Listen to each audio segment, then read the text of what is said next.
Hi everyone. This is the Learn with Google session on Google Shopping, Holiday Bidding Strategies.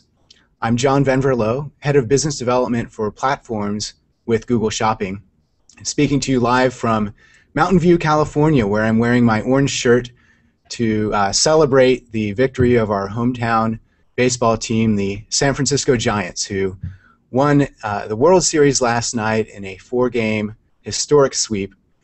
We also hope that our friends on the East Coast are staying dry and safe as the hurricane approaches. Today, we're going to talk about Google Shopping. I'm going to give you a little bit of context on the changes that have rolled out over the last few months, and then we're going to talk about some retailer success stories and some tips on how you can be prepared for what's coming in the way of new features. We're then going to jump into campaign structure and bidding strategies recommendations. Google makes the web work for you. Google's mission, if you are a retailer or an advertiser, is to help you connect with consumers, help you enable more conversions, and to constantly innovate.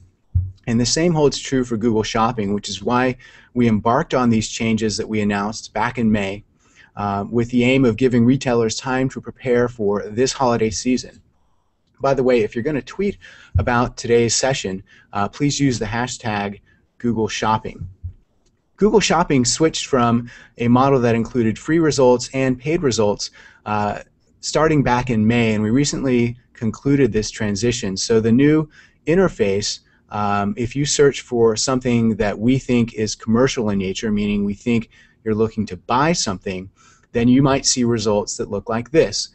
This query was for digital cameras. You see that there are traditional AdWords text ads up at the top and down the right column.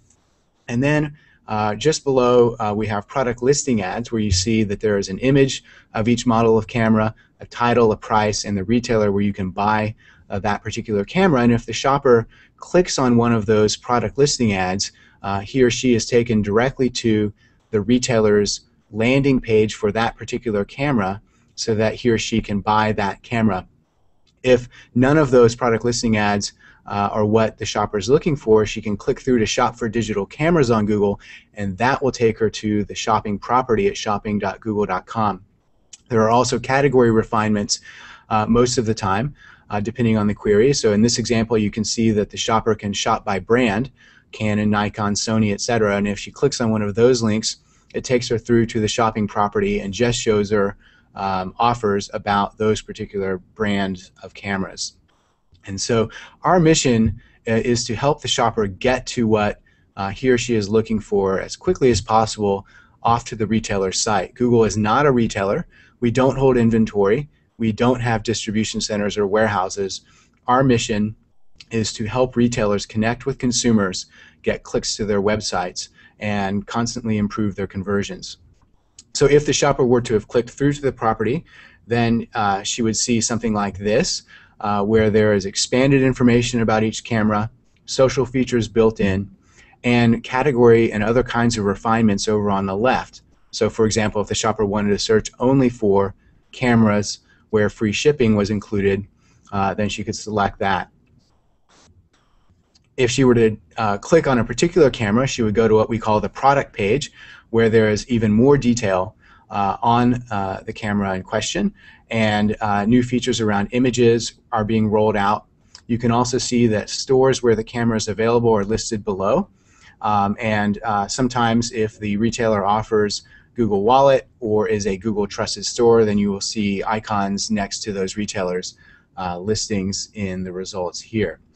So various ways for the shopper to find what she's looking for. Again, our mission is to quickly get the shopper to the retailer's website where she can buy the product.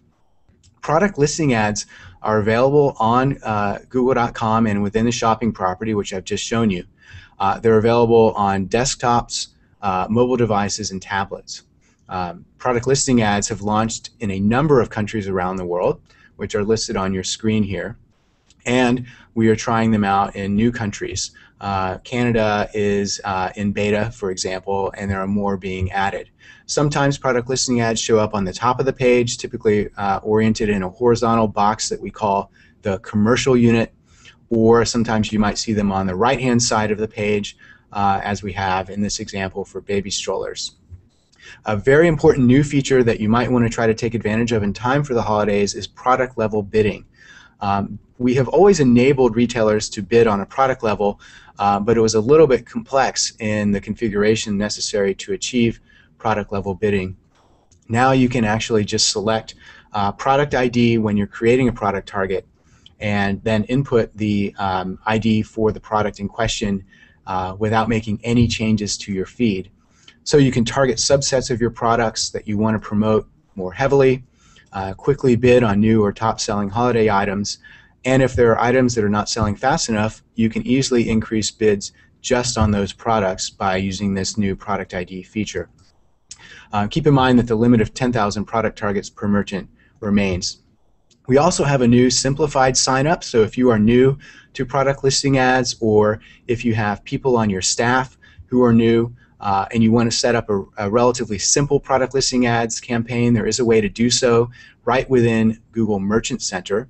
And of course, Merchant Center is where you provide your product data feed to Google for dissemination within Google Shopping. So right from Merchant Center, you or someone on your staff can easily set up a simple product listing ads campaign. We also have some other new features that are just rolled out. We now support display of a sales price with effective dates. In the past, the effective dates didn't really work very well. That's been improved. Search query reports are moving to the Auto Targets tab in AdWords, so a more logical place to find your search query reports. And then coming soon, we're going to add the bidding by product ID into AdWords Editor. There's a Merchant Center tab in AdWords coming soon that will help you and your team see the status of your Merchant Center feeds without going into Merchant Center. So kind of bringing those two products closer together, Merchant Center and AdWords, to make it easier for your team to manage. We also are adding more and better diagnosis tools, more functionality to analyze feed and API errors, for example. And finally, we're working on making PLAs easier for small businesses. I mentioned the Simplified Sign Up a minute ago, and we are working on evolving that interface so that small businesses can set up simple campaigns and add a little bit more precision and targeting to those campaigns without necessarily learning all of the intricate details of AdWords, which can be pretty complex. So let's shift gears and talk a little bit about retailer success stories. I've put a link up there for you if you'd like to go and download detailed case studies on each of these retailers and others. There's also a couple of videos from some of these case studies that you can access at this link. But just to give you an example of some of the retailers who have published case studies, Adorama, a camera retailer, a 50% increase in click-through rate and a 100% increase in conversion rate. And their cost per click increased somewhat, but not at the same rate. So they're actually being more efficient under Google Shopping than they had been under product search. Campmore has increased their sales by 10x while keeping their target return on ad spend. So a great success story there. Empire Covers, managing their campaigns themselves, saw a 55% increase in click-through rate while their cost per click actually declined and their cost per acquisition declined by 36%. Plow and Hearth, increase in conversion rate and revenue and site visits and a decline in bounce rate. Great success there. Tool King, 50% increase in traffic and in conversion rates. 15% increase in order value, and they were able to increase their dead product sales, of products that they were no longer focusing on under product search. They're now able to effectively move using product listing ads in the new Google Shopping experience. Finally, TravelSmith, a 200% increase in sales from Google and a 40x increase in sales from PLAs, and they've managed to get 100% of the products into product listing ads. One last new product that I want to tell you about before we discuss campaign structure and bidding strategy. This was just announced last week. Retail Promotions, a new set of features that helps you make your product listings stand out, drive traffic to your store, and enable you to measure your campaign performance and the performance of each of your promotions. If you are interested in this, it is in pilot, but we are accepting inquiries so that if you want to be put on a list so that we can contact you when this is more widely available, there's a URL there, google.com/offers/business/promotion. So take a look at that. Okay, one last comment here to give you an idea of the opportunity in front of you. I have a few numbers here. 100 billion, 1 million, and 100,000. 100 billion is the number of queries per month that come into Google. So a lot of people looking for things on Google. 1 million is the number of AdWords advertisers. And 100,000 is the number of retailers in the new Google Shopping experience. So a great opportunity if you have not yet ramped up into Google Shopping to come in and get familiar with how to bid and how to succeed, and to take advantage of the opportunity now that not all retailers are yet on board. So that's what we're here to talk about today. The discussion will be in two parts: some recommendations on PLA campaign structure, and then a primer on product listing ad bidding. So let's get started with campaign structure by reviewing that there is some AdWords lingo that might be helpful for you to understand if you're new to AdWords. I'm going to give you a quick primer on these terms. If you're familiar with AdWords, bear with us for a moment. Account is the highest level part of your campaign structure. Typically, one retailer will have one account. Then within an account, you can have one or more campaigns. We recommend that retailers set up a distinct campaign for product listing ads. And then within each campaign, you may have one or more ad groups. Within an ad group, you have creatives, criteria, and bid. So in the traditional AdWords text ads paradigm, creatives are the ads that you write and that show when someone searches for a term that matches your keywords. And your criteria are those keywords that you've selected that say when you want your ads to show up. And then you bid on those criteria and creatives.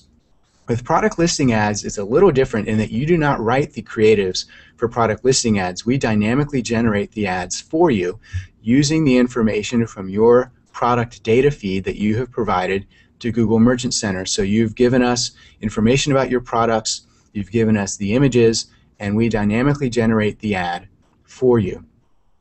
Criteria is a little different also, because with product listing ads you do not bid on keywords. Instead, you bid on product targets. When a shopper searches for something by typing in some keywords, we then look through all the product data that we have from all the retailers who have provided it to us, and we find the products that look like a good answer for the query. And the product target helps us to determine what bid to associate with each of your products. And so the bids work the same way with product listing ads as for AdWords text ads, in that you are bidding on a max cost per click basis, and you only pay 1 penny more than the next lower bid in the auction. So the AdWords discounter, to use the terminology of AdWords, applies here with product listing ads. For example, if you have set a max cost per click bid for a product target of 50 cents and another retailer has set a max cost per click bid for one of their product targets of 30 cents, and products from your product target and products from their target are in the auction, and the shopper clicks on your ad, you will only pay 1 penny more than the next lower max cost per click bid. So in this example, you would pay 31 cents if the shopper clicks on your ad. So that carries over from AdWords text ads. Okay, let's talk about campaign structure. A few recommendations. First of all, as I mentioned a moment ago, make sure you create a separate campaign for product listing ads so that you can have different settings, budgets, and performance tracking for your product listing ads distinct from your other Google campaigns. Plan out your ideal campaign structure before you start working on configurations. Think about whether there are groups of products on which you'd like to bid differently. Are there categories of products that have higher margins, or where you have different return on ad spend goals? Think about how your products can be organized so that you can bid on them differently, because that will give you a start on how to set up your product targets. Next, think about whether you're going to have different promotional messages for different products. Now, you may not have any promotional messages, but if you do have promotional messages, and I recommend that you do because they do drive higher click-through rate on average. If you are going to have promotional messages, and you're going to have different ones for different sets of products, you'll need to have a distinct ad group for each promotional message. Then think about whether the main goal of your product listing ads campaign is profitable traffic or sales. Cost per click bidding is the most common approach, and that's really intended for retailers who want to drive traffic.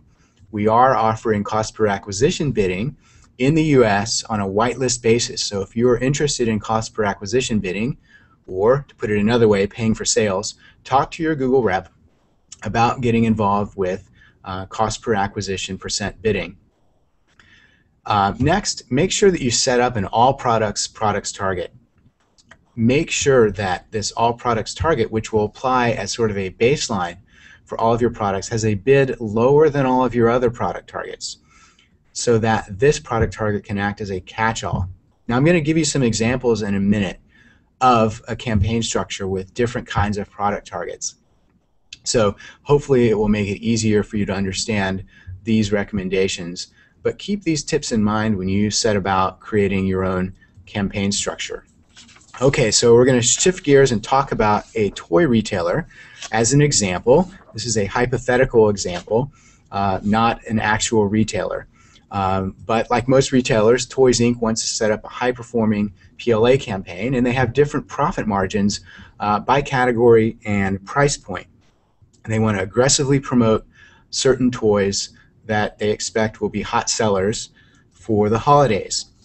So how would they go about optimizing their categories?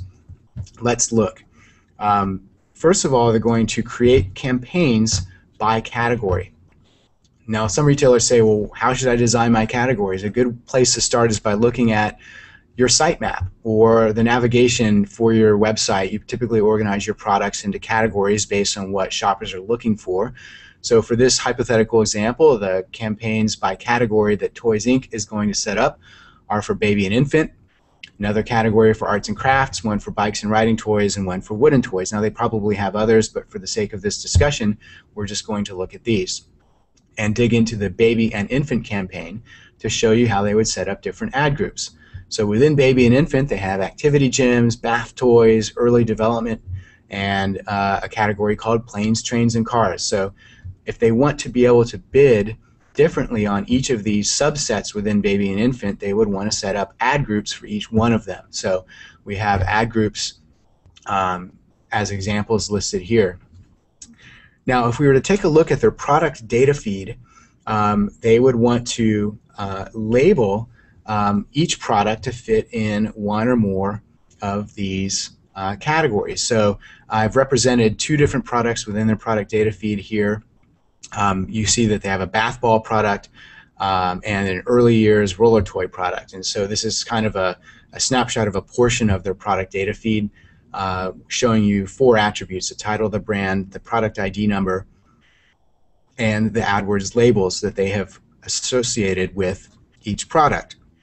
So you can see that looking at the AdWords labels attribute, they have inserted baby underscore and underscore infant and bath toys for the bath ball, because those are the two categories that they want to be able to bid on for that particular product.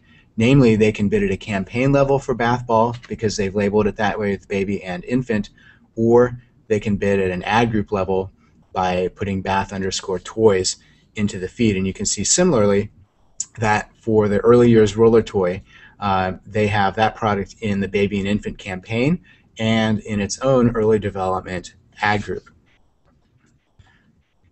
So the next step that you would want to look at if you were Toys Inc.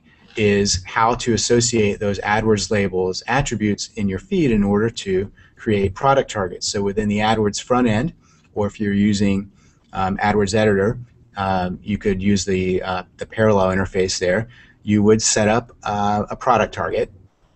Now, you don't want to select Add All Products because this product target is intended to add just a group of products. So you would select Add a Group of Products, and then you would go about defining the criteria that will establish the product target. So in this case, we're using AdWords labels. and bath toys goes into that field for the AdWords labels attribute. And we've now created a product target that corresponds to all of the products in their feed where bath_toys is in that AdWords labels attribute. So we're now able to bid separately on the bath ball and any other products that also have the bath_toys label. Keep in mind that if you're bidding on a cost per click basis, you'll want to use AdWords labels as we've just discussed. If you are on a cost per acquisition basis, you'll want to use the AdWords grouping attribute. So if you're on cost per acquisition pricing, you'll want to make sure to use the AdWords grouping attribute. Well, let's talk next about how to do some holiday optimization. So Toys Inc. has the planes, trains, and cars category, and let's say they have 80 products in that category, and they expect that 20 of them are going to be holiday hot sellers, and so they're going to label in the feed that they're going to have, that holiday hot seller is associated with these particular products. So they've inserted the word holiday into their AdWords label attribute, and now they can create the product target with both values. So within AdWords labels, they already have planes, trains, and cars set up. They're going to add holiday as another field, or another value rather, within the AdWords label column, and now they're able to bid separately on products that are in the planes, trains, and cars category and are labeled as being holiday. Quick sidebar here, you can use up to 10 values in the AdWords label attribute. So that's how many values you can insert into the AdWords labels attribute, and then you can select up to 3 of them to define a product target. As I mentioned earlier in today's discussion, we have this new feature called Bid by Product ID. So again, it's an easier way to bid on a single product, ideal for products with more aggressive bids. So you might want to set up a separate campaign for this kind of bidding, and in order to establish the product target, you go into AdWords, add a group of products, select ID, and then insert the ID that corresponds to the product on which you want to bid individually. Remember that if you do not need unique promotional text, there's no need to create separate ad groups. Conversely, if you do want unique promotional text for a particular product, then you do need to have a separate ad group. Keep in mind that you'll always want to validate your product targets once you have established them. And this is a nice feature within AdWords front end that lets you test to make sure that there are indeed products that match your product target. If you have even one character off in the value that you've set up, then your product target won't validate. So you always want to validate your product targets before launching your campaign. I've mentioned promotional text a couple of times already today. Quick reminder that promotional text shows up on hover in product listing ads. When the shopper hovers over an ad, they'll see the promotional text. Sometimes it actually shows up in the ad depending on how much space there is. Again, it's defined at the ad group level. And we recommend using promotional offers that correspond to the product the shopper is looking for, like free shipping or 10% off or something along those lines, rather than a generic message about your store or about the product. AdWords Editor has new functionality that makes it easier to create PLAs and product targets. So if you're using AdWords Editor, make sure you have the latest version 9.8.1. Okay, we've now covered PLA campaign structure recommendations. We're going to shift gears to a primer on PLA bidding. And after this section, we will have some live Q&A. So if you're on the Hangout right now and you have questions, feel free to submit them on the Google Plus page, and we are going to be answering live questions once we get through this PLA bidding primer. Okay, so here we go. This is a separate example. Let's imagine that there is a bicycle retailer who wants to bid differently on groups of their products, and they're going to define, using attributes in the feed, their different product targets. So the bike retailer has mountain bikes, and they have branded bikes that they want to promote differently because the manufacturer is giving them some sort of an incentive. They also have refurbished bikes. Maybe they want to bid lower on those because they don't make as much money on them. And then they have certain bikes that are high margin bikes, and they want to be able to bid more aggressively to get more traffic for those high margin bikes. So they're going to set up a product target for high margin bikes. And of course, they want to have an all products product target. So what I'm showing you here is their first product target, which is for mountain bikes. So within their feed, which again I've represented just a few columns from their feed, they probably have many more columns in their feed, and we're just showing 4 products. They probably have hundreds. For this example, we're just going to focus on 4. And you can see that for this product target, product type equals mountain bikes, it will apply to the 180 bike, the tree jumper bike, and the Mambo XL bike, because those are the 3 in this example that have mountain bikes in the value of the product type attribute. If there are other bikes in their data feed that also have the mountain bikes attribute or value for product type, then of course those bikes would also be covered by this product target. So next we're going to look at ABC brand bikes. So let's imagine that the ABC manufacturer has an incentive, and the retailer here wants to take advantage of that incentive and promote ABC brand bikes more heavily. So they want to set up a product target for ABC brand bikes. Next, they want to focus on high margin bikes. So they set up a product target that will find all of the bikes within their product data feed where the AdWords label has high margin for a value.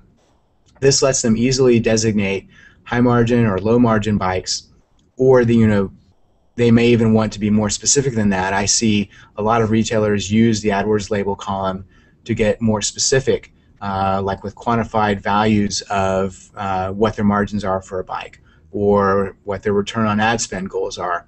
Because the AdWords label can have any arbitrary values inserted, you want to use this column to designate aspects of your products that might not be covered by the defined attributes like brand and so on. Okay. Finally, they want to set up an all products product target, which is one of our top recommendations for retailers. If you set up an all products target, then all of the products in your feed will have at least this bid to compete in auctions. Now, you may have some products that are in multiple product targets, and the all products target would then be a catch-all for that particular product. And so it's a very good best practice to set up an all products product target so that all of your products will be eligible to show up within Google Shopping. Bid with the lowest price you're willing to pay for a click on any product in your feed. You might want to set up a 50-cent bid for your all products product target, or a 10-cent bid, or maybe even lower than that. You really just want to have an all products target as a catch-all so that all of your products can compete in auctions. Now, a 10-cent bid might not get your product to show up in Google Shopping if other retailers are bidding more aggressively. So think about the all products product target as a catch-all to make sure that all of your products are in an auction, and then if you're going to bid more aggressively on certain products, you're going to have other product targets. So a quick summary on how to think about bidding is to start with a bid comparable to your existing keyword targeted ad groups, and then remember that Google's discounter will automatically lower your bids to only what is needed to show up. Use your bids to influence Google's decision to show your products. Of course, if your products are not a good answer to the query that the shopper has typed into Google, your products are not going to show up. But once your products are selected as candidates, the bids can influence your ranking in the product listing ad results. So place higher bids on your higher velocity and more profitable products. Finally, as we just mentioned, set a bid lower than that of all your other product targets for the all product targets so that you have 100% coverage even for low margin products. Okay, so now let's look at some hypothetical bids to go along with our bicycle example that we were just going through. So you remember we set up various product targets, one for mountain bikes, one for ABC brand bikes. We didn't cover refurbished, but I think you understand the concept of how you could designate such a product target in the feed. We talked about AdWords labels equals high margin as a product target, and we talked about the all products product target. So let's say, for example, that they want to have a $1 bid for mountain bikes. They want to be more aggressive with ABC brand bikes, so maybe they're going to bid a $2 max cost per click Refurbished bikes are less profitable, so 75-cent cost per click makes sense there. And for their high margin bikes, they want to bid even more aggressively at $2.50. And for their all products target, they're willing to pay 50 cents for a click of anything within their feed, whether it's a bicycle or a helmet or a water bottle. They're happy paying a max cost per click of 50 cents for any product.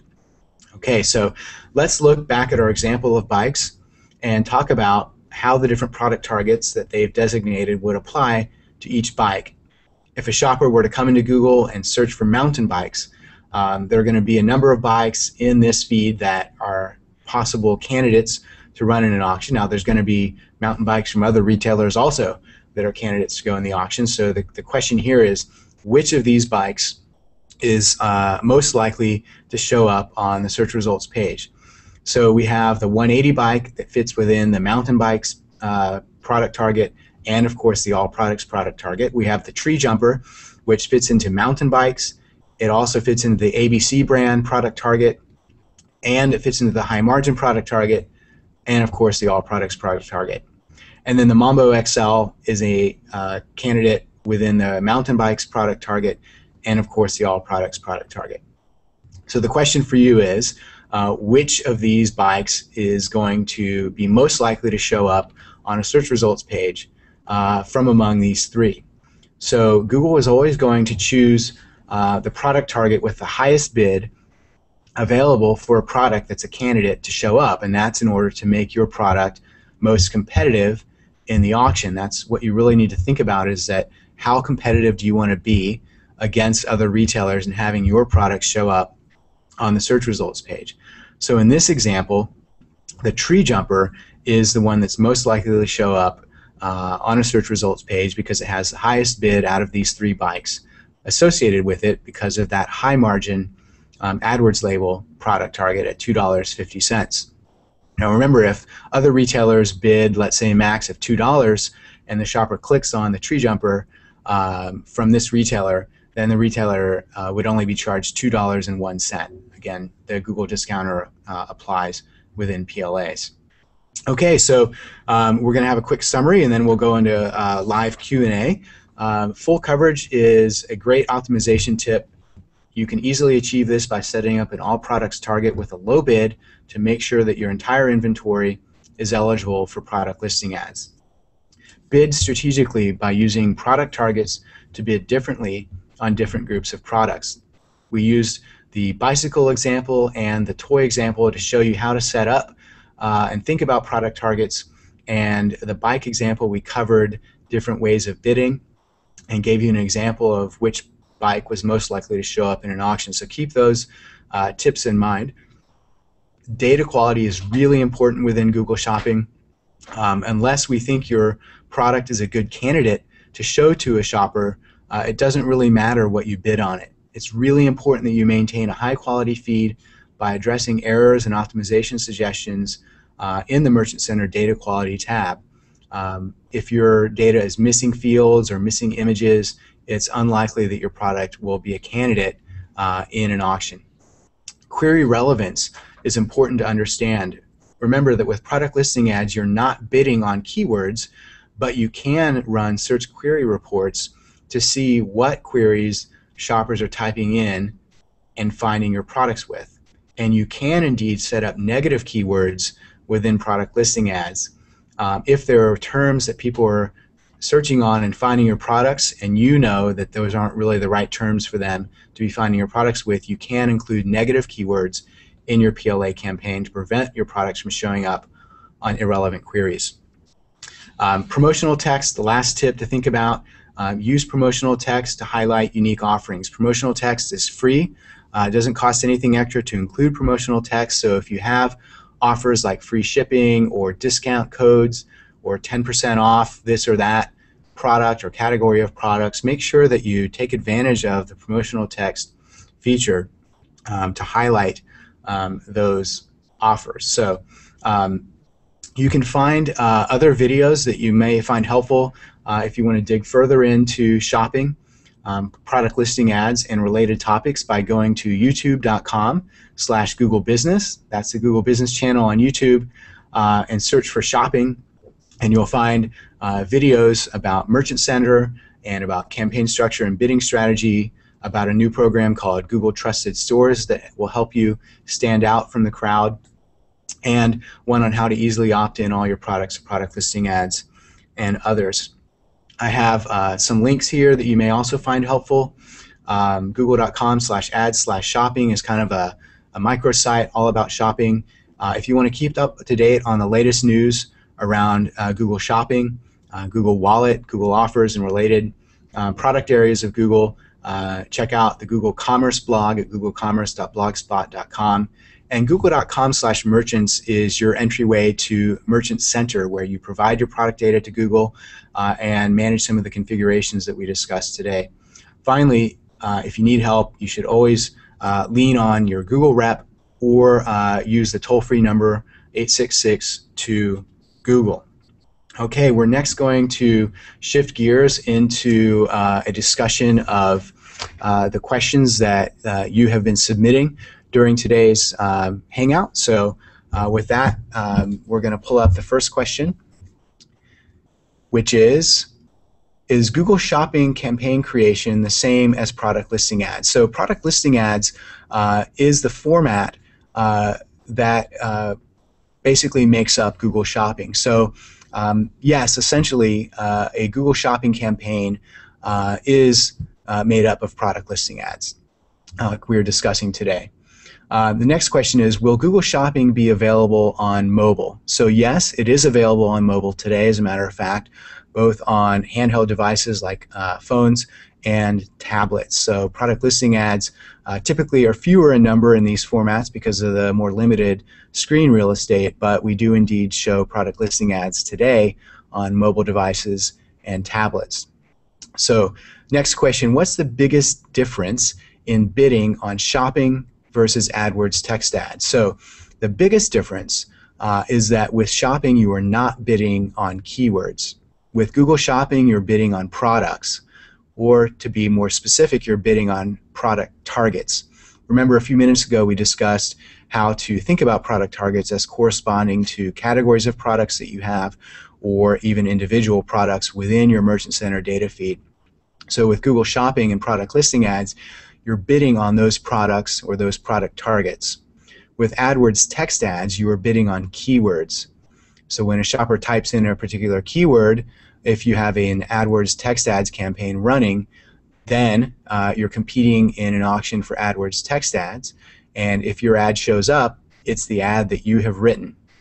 And that is very distinct from product listing ads, in which case we actually dynamically create the ad for you based on the product data in your feed.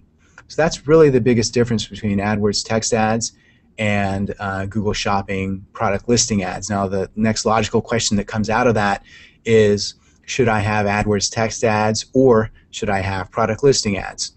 Well, the answer is product listing ads are best for products. If you're selling products, they have a click-through rate that's typically 2 or more times higher than click-through rates for AdWords text ads. The conversion rates are also higher. What a lot of retailers do is they set up an AdWords text ads campaign for broader terms, for head queries, if you will, and then they have product listing ads for those more specific queries or tail terms. And so because the AdWords text ads run in a different auction from product listing ads, you can have both running simultaneously. And so that's a best practice if you have an AdWords text ads campaign and a product listing ads campaign, to run them both simultaneously, see which ones perform better, and then refine from there. Okay, next question. Do you have information on what types of products, price points, and offers work best? Well, price points is really difficult because of the breadth of products that show up in Google Shopping. We have more than 100,000 retailers competing in the auctions for product listing ads on Google Shopping in the US. So I can't really tell you a whole lot about price points. There are a number of products out there that help you optimize your pricing based on what other retailers are doing. As far as offers go, when I think of offers on Google Shopping, I think of the combination of the price that you have plus the way that you promote your product through the description of that product and through promotional messages that you associate with your ad group. So the description of your product is really important, and this is the content that you provide to Google Merchant Center in your product data feed. Make sure that the way that you describe your products, both in the title of the product and in the description, is optimized and really will appeal to consumers. Keep in mind also that product listing ads typically truncate the title to a particular length based on how much space is available in the page. So it's really important to have the most important terms defining your product to the left of the title. Let me give you an example. I heard of a retailer who had futon cover sets that they were selling. So this is like a cover that would go over a futon, not the futon itself. They were selling futon cover sets, and they had product listing ads set up, but the words cover sets were at the very end of a very long title.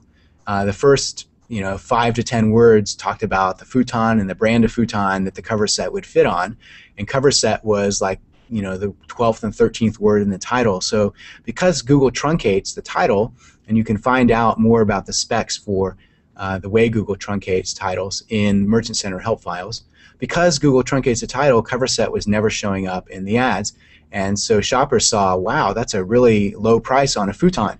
And they were clicking like crazy on this offer for a futon cover set, and of course they get to the landing page and figure out it's a cover set, not a futon, and they bounce off. And so that campaign wasn't working very well because the crucial word cover set was not visible in the title. So that's what's really important when thinking about how to compose your offers, is make sure that your content about your products is really good, make sure you have competitive prices, and make sure you leverage promotional text, which we've discussed already today, like free shipping or 10% off or those kinds of messages.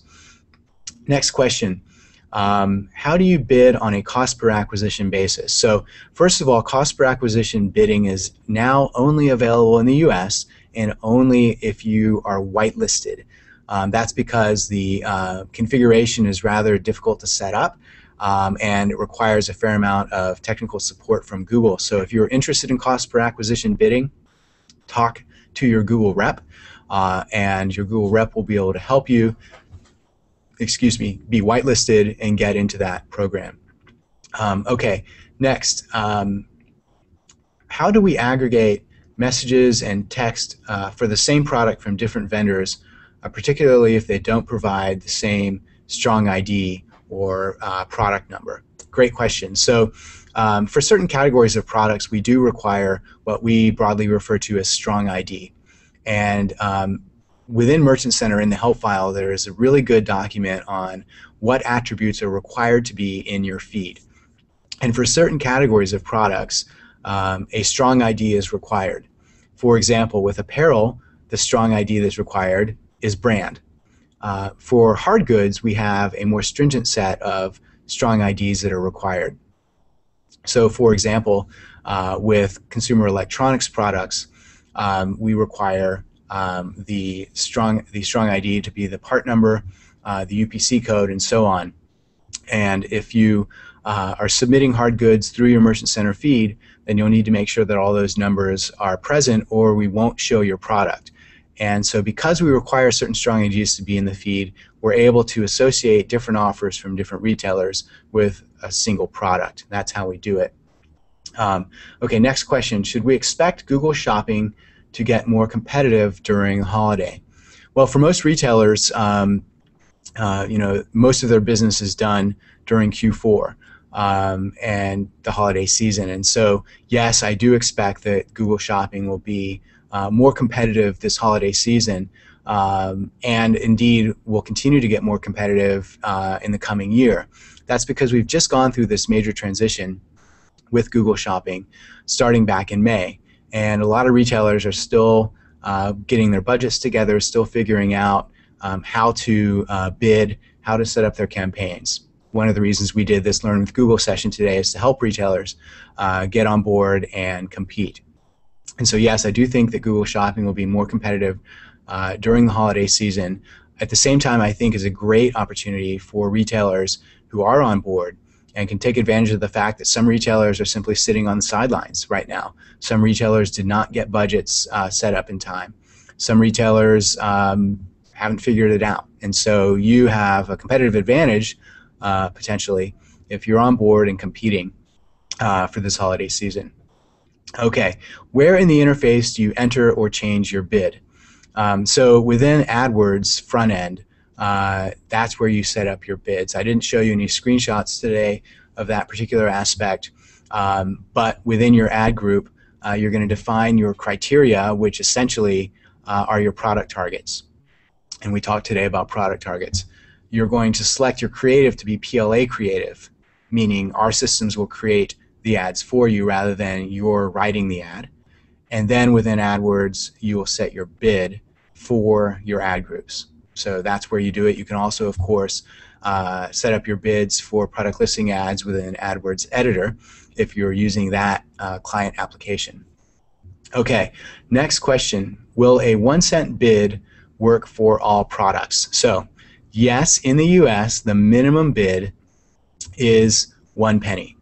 So if you set up an all products target and you set up a bid at 1 penny, that means all of your products are eligible in Google Shopping and can enter an auction with 1 cent as the max cost per click bid. Now, will your products show up on any search results pages with a 1 cent bid is a function of what products you're offering and the competitors that you might have in the retail space who are offering the same products. So if other retailers have the same products and their bids are higher, you may be eligible to compete in an auction, but your products may never show up and you won't get any traffic. So deciding what your minimum bid should be takes a little bit of thought. But beyond your all products product target, I do really strongly encourage you to set up product targets for your higher velocity, higher profit products that are distinct from your all products product target. Okay, I think that's it for the questions that have been submitted live. We next want to point your attention to a survey, and I think there's a link that we're going to provide for the survey. We would love to get your feedback on this Learn with Google session, and indeed the whole Learn with Google series takes into account your answers to these kinds of surveys to determine how frequently we should do these sessions, what the content of these sessions should be, and so on. So please do use the survey, and feel free to post questions on the Google Plus page. We'll do our best to monitor that Plus page and answer those questions. Of course, you also have 1-866-2-GOOGLE as a resource, and there are great help files within Merchant Center that actually cover most of the content that we addressed today. So feel free to take a look within Merchant Center for more content. I think that that's it for today. Any more questions coming in? So with that, I want to thank you. Again, I'm John Venverlo. I work in Google Shopping here in Mountain View, California. It's been a pleasure talking with you today. I hope that you found this helpful, and hope you have a great day and a very successful holiday season. Thank you very much.